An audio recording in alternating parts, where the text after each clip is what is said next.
دوستان سلام. امروز میخوام نمونه سوال دوم آزمون شفایی تلک B1 بخش دوم موندلیش بوقوفونگ تلک B1 تایل 2 هستش که اشبقشن یا همون صحبت کردن تلک B1 میخوام بهتون آموزش بدم که یکی از کتاب‌های تلک B1 هستش که بهش میگن اوبونگ تست 2. من اونو دارم حل میکنم و سر امتحان میاد و موضوعم زندگی در شهر بزرگ هستش. Wohnen in der Großstadt.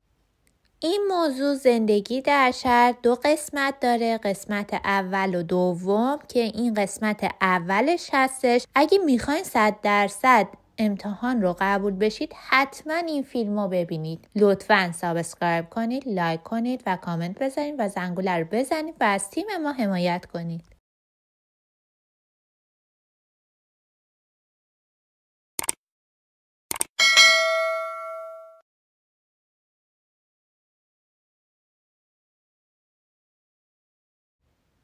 الان میخوام متن رو بخونم و ترجمه کنم.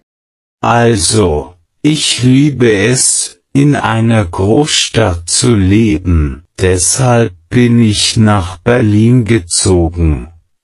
خب من عاشق زندگی در یک شهر بزرگ هستم. به همین دلیل به برلین نقل مکان کردم. اسباب کشی کردم. Viele Menschen, unterschiedliche Kulturen, rund die Uhr Veranstaltungen. Hier ist was los, hier fühle ich mich wohl. مردم زیادی، فرهنگ‌های مختلف، رویدادهایی که 24 ساعته شبانه روز برگزار می شود. اینجا همیشه فعالیت هست. اینجا احساس راحتی می کنم. Außerdem gibt es für mich nur in einer Großstadt wie Berlin Arbeit. علاوه بر این برای من فقط در یک شهر بزرگ مانند برلین کار وجود دارد. پس متوجه شدیم که در متن نظر این خانم اینه که عاشق زندگی در یک شهر بزرگ هستش و به خاطر همین رفته تو برلین اسباب کشی کرده، نقل مکان کرده و در برلین زندگی میکنه. چون در شهر بزرگ مردمای زیادی وجود داره، فرهنگای مختلفی وجود داره، رویدادهای 24 ساعته وجود داره که فعالیت میتونی آنجا انجام بدی و احساس راحتی میکنی. این خانم اینجوری دوست داره. و همچنین در شهر برلین چون شهر خیلی بزرگیه، واسه این خانم که موزیسین یا موسیقیدان هستش کار خیلی زیاد هستش واسش.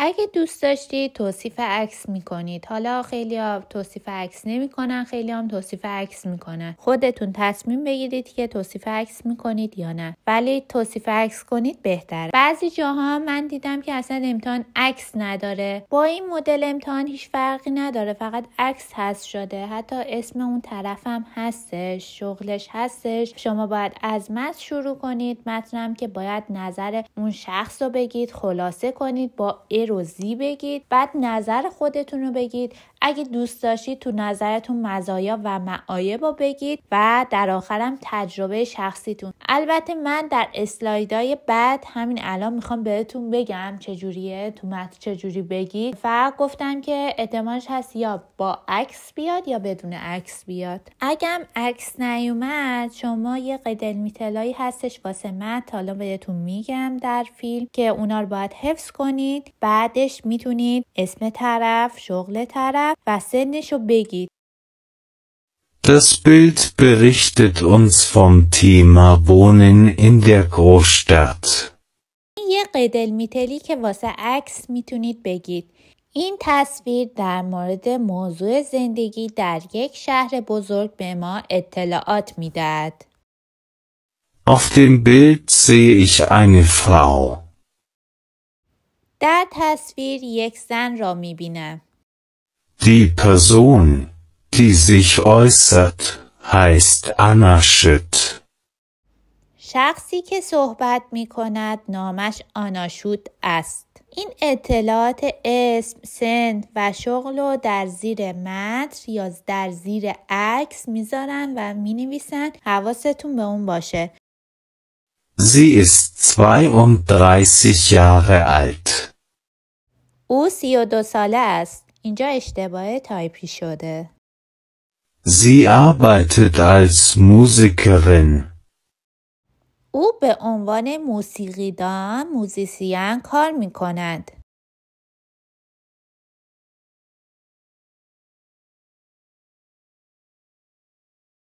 Sie trägt ein schwarzes Top.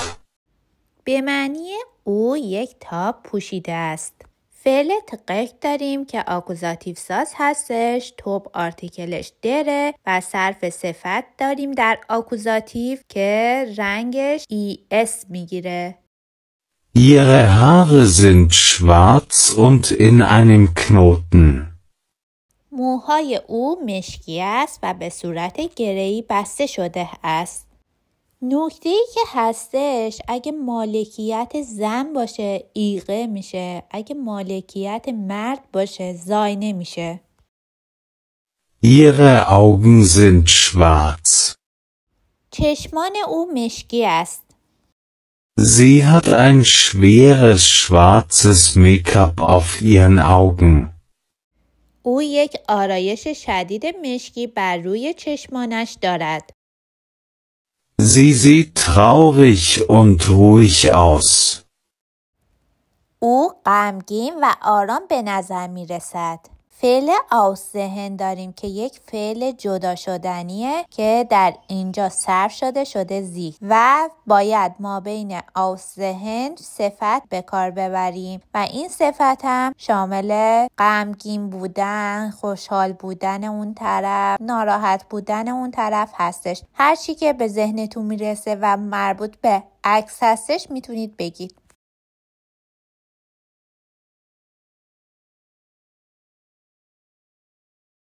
Das Foto wurde in der Wohnung fotografiert. این عکس در داخل آپارتمان گرفته شده است. Ich habe in einer Zeitschrift etwas Interessantes gelesen.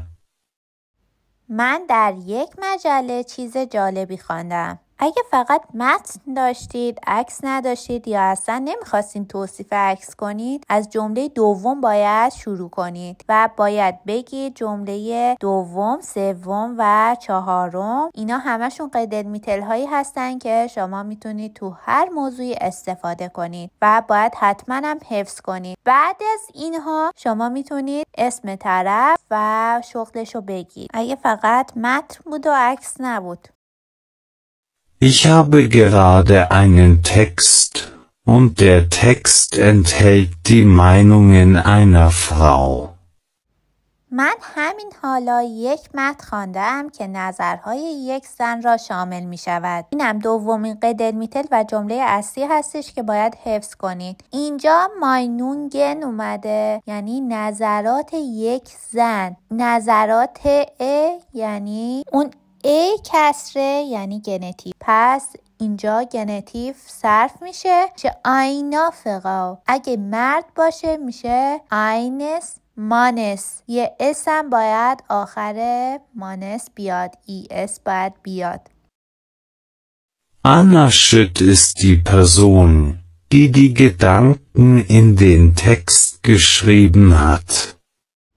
آنا شوت شخصی است که افکار را در متن نوشته است. این جمله هم یه قیدالمیتل خیلی مهمه که باید حفظ کنید و 2 تا دی اومده، حواستون باشه. دی اول قلاتیوه که برمیگرده به دی پرسون. دی دومم که آرتیکل گدانکن هستش. دی اول که قلاتیو هستش فعل رو به صورت صرف شده آخر جمله میفرسته، مثل نبنزاس عمل میکنه.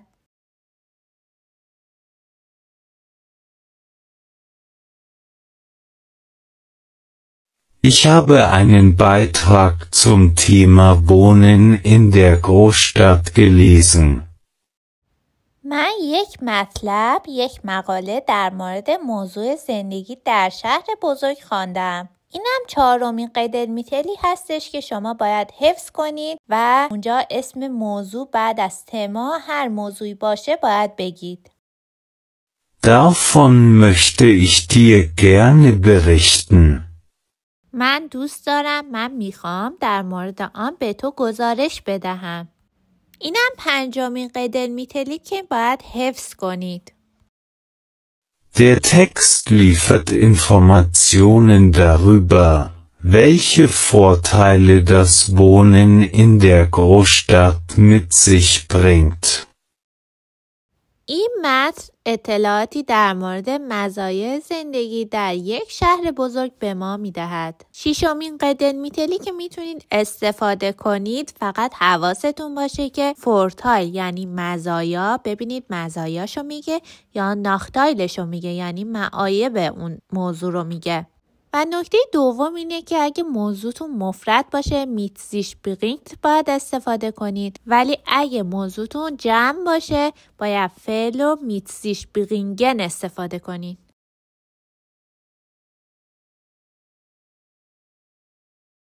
قبل از اینکه متن رو خلاصه کنید، شما زود باید اینا رو فلش بزنید و تبدیل ایش به زی بکنید. هر کدوم از این ضمیر و فعلا رو تبدیل به سوم شخص مفرد باید انجام بدید. البته تو امتحان نگفته اینا رو بنویسید، ولی به خاطر اینکه خودتون قاطی نکنید، اشتباه نکنید، اول باید این رو تبدیل کنید، بعد بیاین خلاصه متن رو بگید. تبدیل ایش به زی. دقت کنید که در همه این متن چون خانم هستش تبدیل به زی میشه و فعلا هم تبدیل به سوم شخص یعنی یه دونه ت اضافه میشه. و نکته‌ای که هستش اگه فعلای رفلکسیو باشه در سوم شخص مفرد، زن باشه یا مرد باشه، ضمیر رفلکسیوش میش تبدیل به زیش میشه. ولی اگه فوا اومده باشه آکوزاتیو هستش، فوا میش. اینجا باید حتما دقت کنید که میش تبدیل به زی میشه. اگه او مرد باشه فوا تبدیل به این میشه. باید فعلای رفلکسیو و حفظ باشید و دقت کنید که اگه قبلش فوا اومد تبدیل به زی میشه. البته من یه فیلم درست کردم، قیدالمیتل و آمادگی آزمون هستش، یه جدول داره، طبق اون جدول حفظ کنید، هرچی اومد فقط تبدیل کنید. حتما اون یکی فیلمم ببینید چون همه قیدالمیتل ها و اون جدول هستش که من همه نکات رو بهتون گفتم. شما باید در اصل اونو حفظ کنید و اینا نمونه سوال هستش، شاید اینا تو امتحان نیاد، یه موضوعای دیگه بیاد، باید حرف واسه گفتن داشته باشید. قیدالمیتل ها رو حفظ کنید، هر موضوعی که بهتون گفتن فقط چند تا جمله بابتش میسازید، بابت اون موضوعی که هستش. بقیه‌اش رو قیدالمیتل هاست که میتونید بگید و نمره خیلی زیادی هم میگیرید. اگه میخواین 100% امتحان قبول شید باید اون فیلم رو ببینید. Also, sie liebt es, in einer Großstadt zu leben. Deshalb ist sie nach Berlin gezogen. Viele Menschen, unterschiedliche Kulturen, rund die Urveranstaltungen. Hier ist was los. Hier fühlt sie sich wohl. Außerdem gibt es für mich nur in einer Großstadt wie Berlin Arbeit.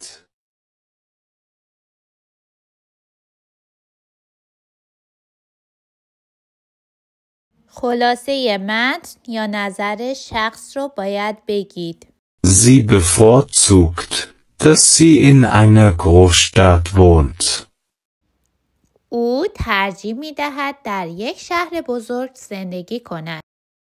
In diesem Text hat sie gesagt, dass sie gerne in einer Großstadt lebt, wohnt, weil sie glaubt, dass sie die vielen Menschen, Leuten, verschiedenen Kulturen und rund die Urveranstaltungen mag. در این متن او گفته است که دوست دارد در یک شهر بزرگ زندگی کند یا در آن اقامت داشته باشد، چون باور دارد که از وجود مردم زیاد و فرهنگ‌های مختلف و رویدادهایی که 24 ساعت شبانه روز برگزار می‌شود لذت می‌برد. قیدالمیتل هایی که در این خلاصه متن یا نظر شخص میتونید بگید جمله اول هستش Sie bevorzugt das و جمله دوم که میتونید بگید in diesem Text hat sie gesagt dass sie oder گر نرم باید حتما بگید به چی علاقه داره. یعنی بعد چون داس اومده فعل آخر جمله به صورت صرف شده میاد weil sie glaubt weil glaubt das اومده پس فعل به صورت صرف شده آخر جمله میاد. طبق این قیدالمیتل و موضوعی که دارید و هرچی در متن هستش میتونید اینجوری خلاصه کنید و این کلماتی که داخل پرانتز هستش یکی از اینا رو میتونید استفاده کنید که هم معنی هستن.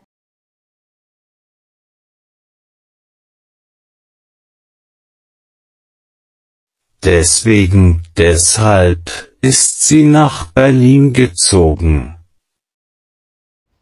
به همین دلیل او به برلین نقل مکان کرده است. کلمات داخل پرانتز هم معنی همدیگن، یکی از اینا رو میتونید استفاده کنید.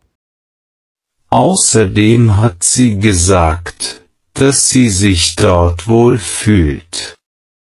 علاوه بر این او گفته است که در آنجا احساس راحتی می کند. اینم یه قیدالمیتلی هستش که میتونید استفاده کنید تو هر موضوعی میتونید بگید که داسم اومده و به صورت نبنزاس فعل رو میفرسته آخر جمله. Sie denkt, dass es für sie nur in einer Großstadt wie Berlin Arbeit gibt. او فکر می‌کند که تنها در یک شهر بزرگ مانند برلین شغل وجود دارد. Sie denkt dass اونم فعل رو میفرسته آخر جمله به صورت صرف شده نبنزاس هستش. اینم یه دونه قیدالمیتل هستش.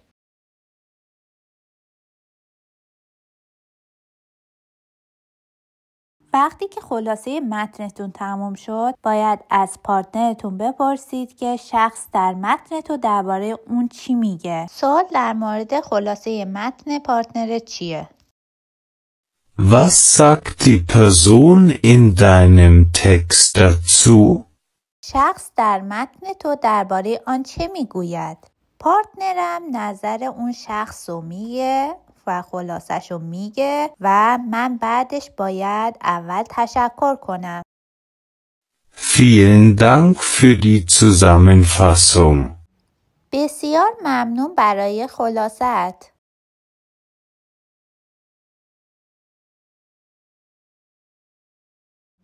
الان دیگه باید نظر شخصیتون رو درباره موضوع و متن بگید. این صفحه کلاً قیدالمیتل‌هایی هستش که میتونید تو نظر شخصی تو هر موضوعی به کار ببرید. حتما حفظ کنید.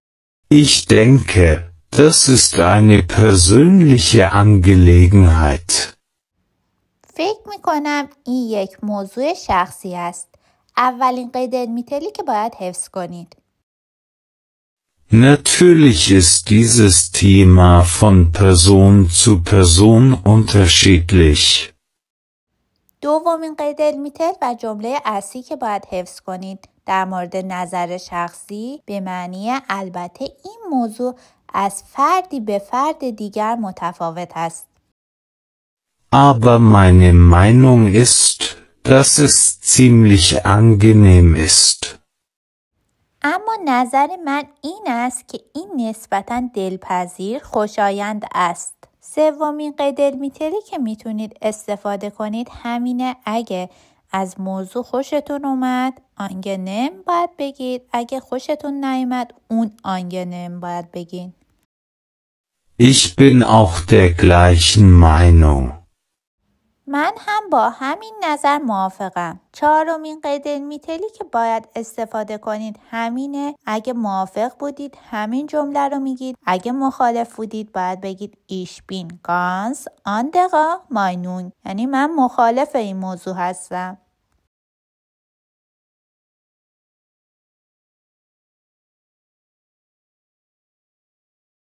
Zum Schluss hat sie ihre eigene Meinung geäußert, mit der ich einverstanden bin. در نهایت اون نظر خود را بیان کرده است که من با آن موافقم. پنجمین قید علمی‌تلی که میتونید بگید در نظر شخصیتون همین جمله است. فقط باید دقت کنید که زن باشه باید بگید زی ایغه، یعنی او زن، مالکیت او زن. و اگه او مرد باشه باید بگید زاینه. einverstanden یعنی موافقم، nicht einverstanden یعنی مخالفم. Dieses Thema ist ein wichtiges Thema, mit dem wir uns alle mehr oder weniger direkt auseinandersetzen müssen. این موضوع یک موضوع مهم است که ما همه باید به طور مستقیم یا غیر مستقیم با آن روبرو شویم. ششمین قید علمی‌تلی که میتونید در هر موضوعی استفاده کنید همین جمله هستش. Dieses Thema wird derzeit auf verschiedenen Ebenen diskutiert. این موضوع در حال حاضر در سطوح مختلف در حال بحث و گفتگو است. هفتمین قید علمی‌تلی که باید استفاده کنید و تو هر موضوعی جواب میده همین جمله است. همه این قید علمی‌تلایی که دارم میگم واسه هر موضوعی شما میتونید استفاده کنید، خیالتون راحت.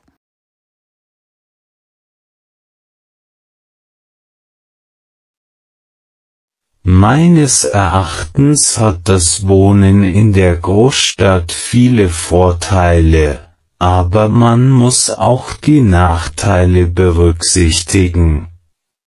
به نظر من زندگی در یک شهر بزرگ مزایای زیادی دارد، اما باید معایب آن را هم در نظر گرفت.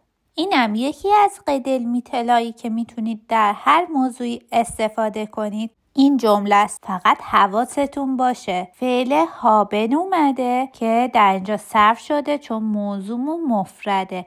اگه موضوعمون جمع باشه باید هابن بیاریم، اگه موضوعمون مفرد باشه هات میشه. بعد موضوع رو مینویسید، فعل فورتایل، بقیه‌اش هم که کلا همینه دیگه، جمله عوض نمیشه. تو هر موضوعی میتونید استفاده کنید. Meiner Meinung nach überwiegen die Vorteile im Gegensatz zu den Nachteilen. به نظر من مزایا در مقایسه با معایب بیشتر است. اینم یه قید علمی‌تلی که میتونید در هر موضوعی استفاده کنید. اینجا فعل او با ویگن اومده، یعنی برتری داشتن، غالب بودن، بیشتر بودن. طبق موضوع و متن اگه مزایاش یا معایبش برتری داشت اونو اول میگید و اون مزایا و معایبی که کمتره در آخر جمله میگی. Meiner Meinung nach hat das Leben in einer Großstadt einige Vor- und Nachteile, aber ich stimme Anna Schütt zu und bevorzuge es auch, dass ich gerne in einer Großstadt lebe. به نظر من زندگی در یک شهر بزرگ هم مزایا و هم معایب دارد، اما من با نظر آنا شوت موافقم و ترجیح می دهم در یک شهر بزرگ زندگی کنم.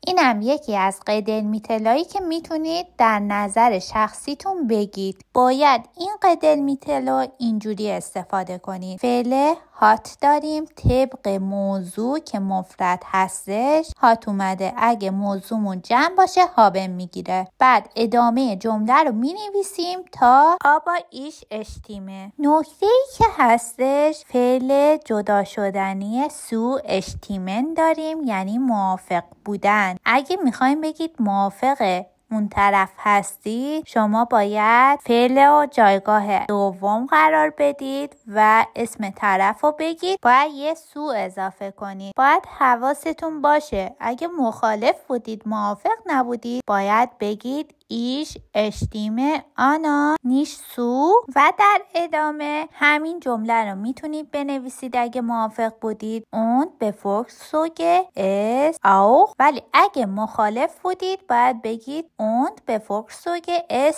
nicht dass ich بقیه جمله هم که کاری نداره، یا میگید که من علاقه دارم یا علاقه ندارم. فقط حواستون باشه در جمله آخر که داست ایش هستش اگه ترجیح هم نمیدید نیشت رو نباید بیارید چون به فرسوگ اس نیشت اومده. پس در جمله آخر اصلا نیشت رو نباید بیارید، یعنی جمله آخر منظورم از داست ایشه دیگه، نیشت دیگه نیارید. و داست هم که نبنزاست هستش، فعل رو میفرسته آخر جمله به صورت صرف شده.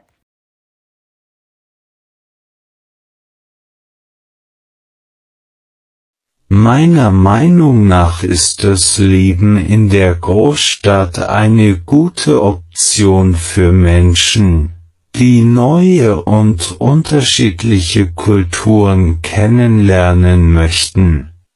به نظر من زندگی در یک شهر بزرگ گزینه خوبی برای افرادی است که می‌خواهند فرهنگ‌های جدید و متفاوت را بشناسند. اینم یه قیدالمیتلی هستش که میتونید واسه هر موضوعی استفاده کنید. فقط باید فعل رو عوض کنید. اگه موضوع مفرد باشه باید همون ایست بیاد، اگه موضوع جمع باشه باید زیند بیاد.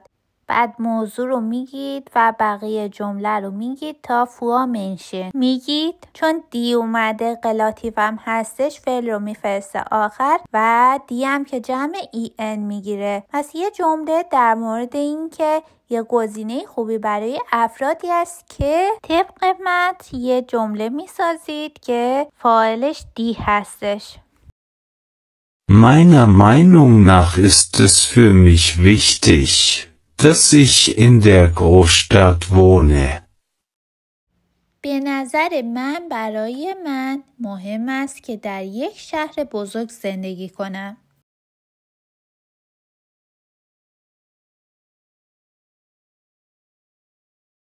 Ich mag die Großstadt, weil es viele Geschäfte, viele Arbeitsmöglichkeiten und verschiedene Veranstaltungen und Restaurants gibt.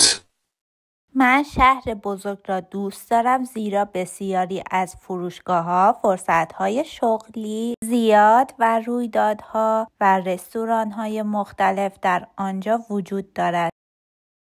Ich kann sowohl neue Leute als auch unterschiedliche und neue Kulturen kennenlernen. من می توانم هم افراد جدید و هم فرهنگ‌های مختلف و جدید را بشناسم. Ich denke, eine Großstadt ist viel besser. Ich möchte gerne im Stadtzentrum leben. فکر می کنم یک شهر بزرگ خیلی بهتر است. من دوست دارم در مرکز شهر زندگی کنم.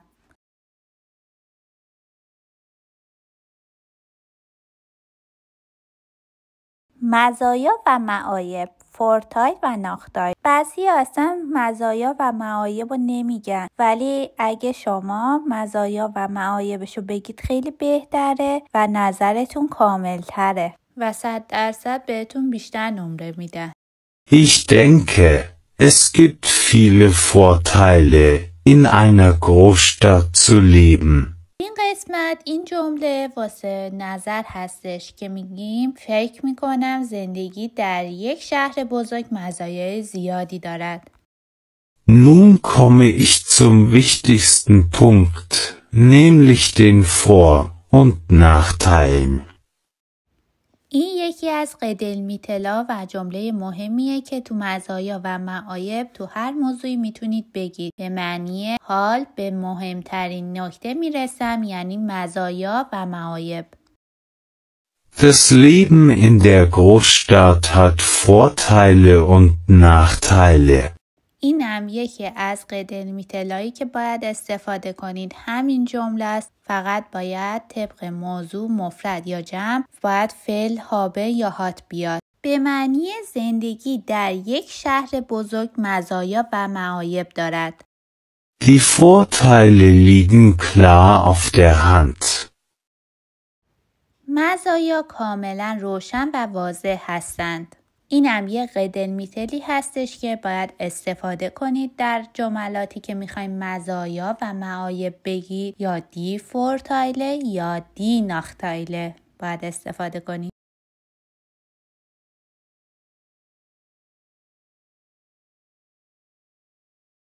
مزایای زندگی در شهر بزرگ. Vorteil wohnen in der Großstadt. 1. Ein Vorteil ist, dass man neue und unterschiedliche Kulturen, neue Leute kennenlernen kann. یک مزیت این است که آدم می تواند فرهنگ‌های جدید و مختلف افراد جدید را بشناسد. اینم یه قید میتلی که باید استفاده کنید اینه که ein Vorteil ist das اومده، فعل میره آخر جمله به صورت صرف شده. حالا هر موضوعی که هستش شما مزایاشو میگین. 2. Man kann viele neue Erfahrungen sammeln. آدم میتواند تجربیات جدید زیادی کسب کند.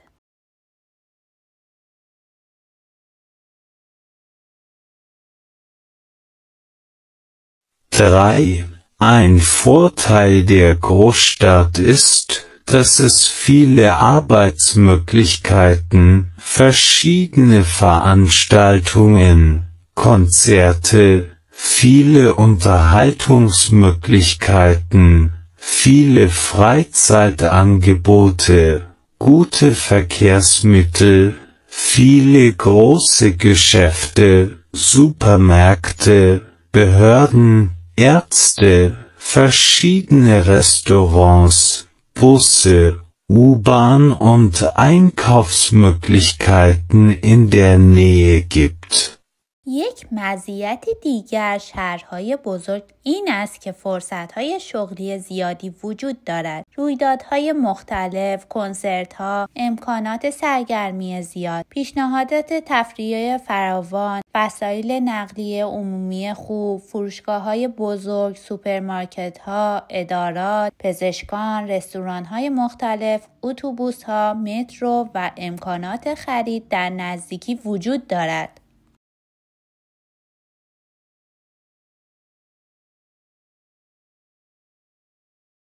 معایب زندگی در شهر بزرگ. Nachteil wohnen in der Großstadt. Die Nachteile liegen klar auf der Hand. معایب هم کاملا روشن و واضح هستند. اینم یه قدرمیتلی که میتونید تو هر موضوعی استفاده کنید. 1. Ein Nachteil der Großstadt ist, dass es sehr teuer ist. یک معایب شهر بزرگ این است که بسیار گران است. 2. Außerdem ist ein Nachteil, dass es oft Luftverschmutzung gibt. علاوه بر این، یک معایب دیگر این است که اغلب آلودگی هوا وجود دارد. 3. Man muss mehr Geld ausgeben. آدم باید پول بیشتری خرج کند.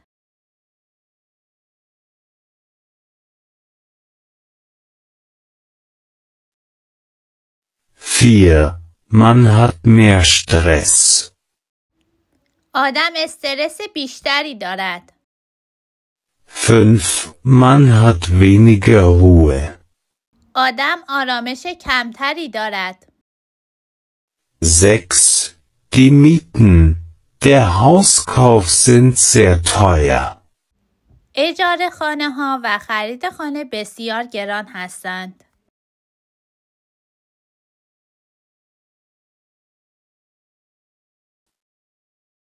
7. Die Lebenshaltungskosten sind hoch. هزینه های زندگی بالا هستند. 8. Es ist laut. سرصدا زیاد است. پر سرصدا است.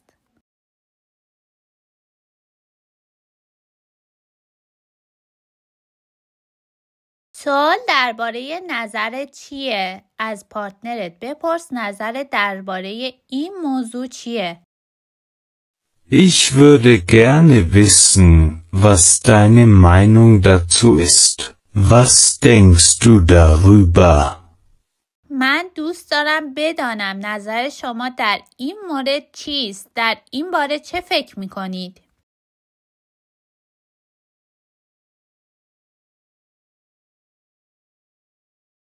پارتنرم نظرشو میگه، تو بعدش میگی؟ Ich verstehe dich. Ich finde, dass deine Argumente interessant sind. من تو رو درک میکنم. به نظر من استدلال‌های تو جالب هستند. اینم یه قدرمیتلی که میتونید تو هر موضوعی استفاده کنید. اگه تا حدی موافق بودی، Ich würde dieser Aussage nur begrenzt zustimmen, da ich denke, dass es von den persönlichen Einstellungen jedes Menschen abhängt. من فقط تا حدی با این نظر موافقم، زیرا فکر میکنم که این موضوع به طرز تفکر شخصی هر فرد بستگی دارد. اینم یه قدرمیتلی هستش که میتونید استفاده کنید اگه تا حدودی موافق بودید.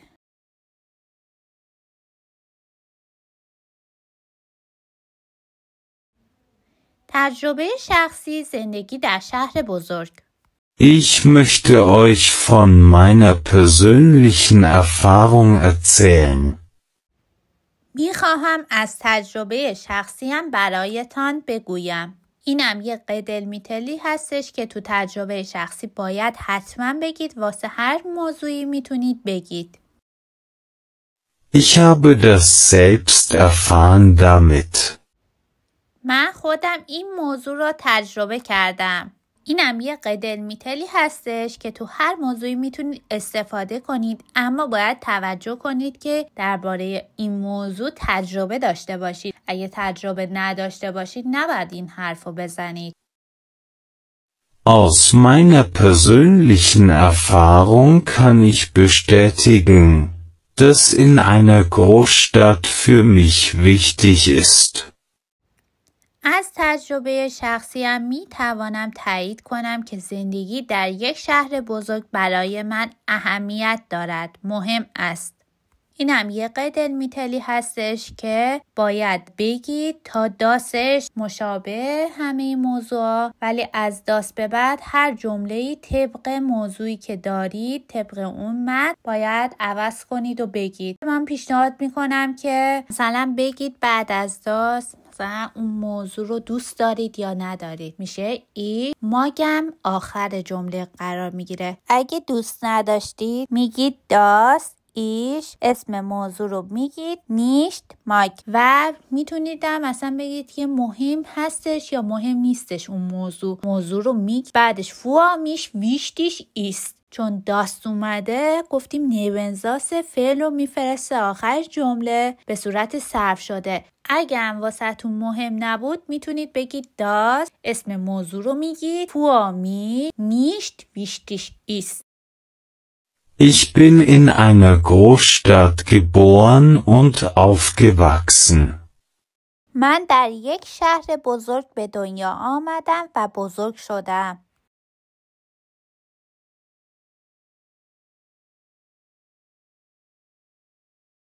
Ich mag die Großstadt, weil ich dort mit vielen Menschen und unterschiedlichen Kulturen kennenlernen kann. من شهر بزرگ را دوست دارم زیرا می توانم در آن با بسیاری از افراد و فرهنگ‌های مختلف آشنا شوم. Ich lebe in einer großen Stadt Hamburg, weil es hier viele Arbeitsmöglichkeiten gibt. من در یک شهر بزرگ هامبورگ زندگی می کنم زیرا در اینجا فرصت‌های شغلی زیادی وجود دارد. Ich lebe im Zentrum von Hamburg. من در مرکز شهر هامبورگ زندگی می کنم.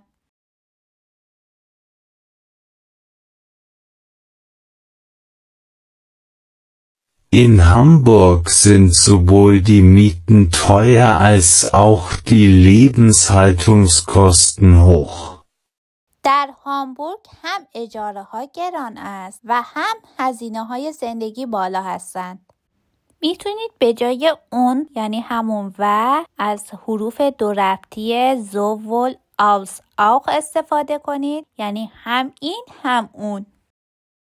Der Hauskauf ist teuer. خرید خانه گران است. Ich habe sowohl viele neue Leute als auch neue und unterschiedliche Kulturen kennengelernt.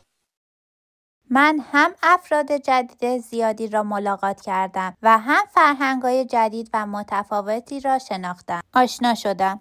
نکته خیلی مهم اینه که اگه تجربه رو تو همون زمان حال دارید تجربه میکنین باید فعلتون زمان حال باشه، ولی اگه تجربتون واسه گذشته باشه حتما باید فعل گذشته یعنی پقیتقیتم یا پرفکت استفاده کنید. زمان گذشته پرفکت اینجوریه که هابن به اضافه پارتیسیپ دو. هابن اینجا صرف میشه، در جایگاه دوم قرار میگیره و پارتیسیپ دو فعل آخر قرار میگیره. Es gibt viele Geschäfte, Supermärkte, Behörden in der Nähe meiner Wohnung. در نزدیکی خانه‌ام بسیاری از فروشگاه‌ها، سوپرمارکت‌ها و ادارات وجود دارند.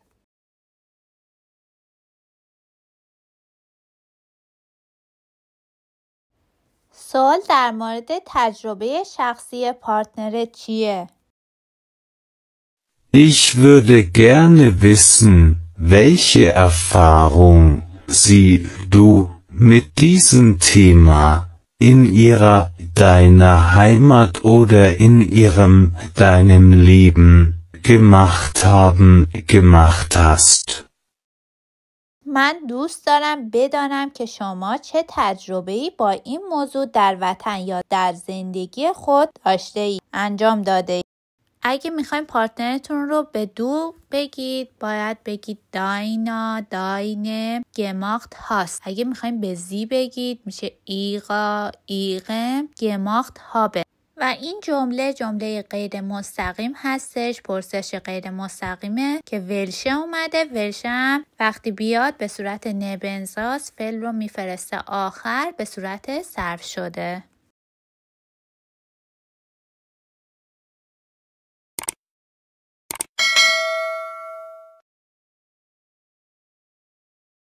من میخوام همه نمونه سوالای امتحان تلکو حل کنم و حتما سابسکرایب داشته باشید. هم تایل 2 و 3 شفاهی و ایمیلم میخوام بنویسم و واسهتون آموزششو بذارم. اگه میخواین 100% امتحانو قبول شید این فیلم‌ها و این پیج منو از دست ندید. لطفاً سابسکرایب کنید، لایک کنید و کامنت بذارید و زنگوله رو بزنید و از تیم ما حمایت کنید تا آموزش بعدی. خدا نگهدار.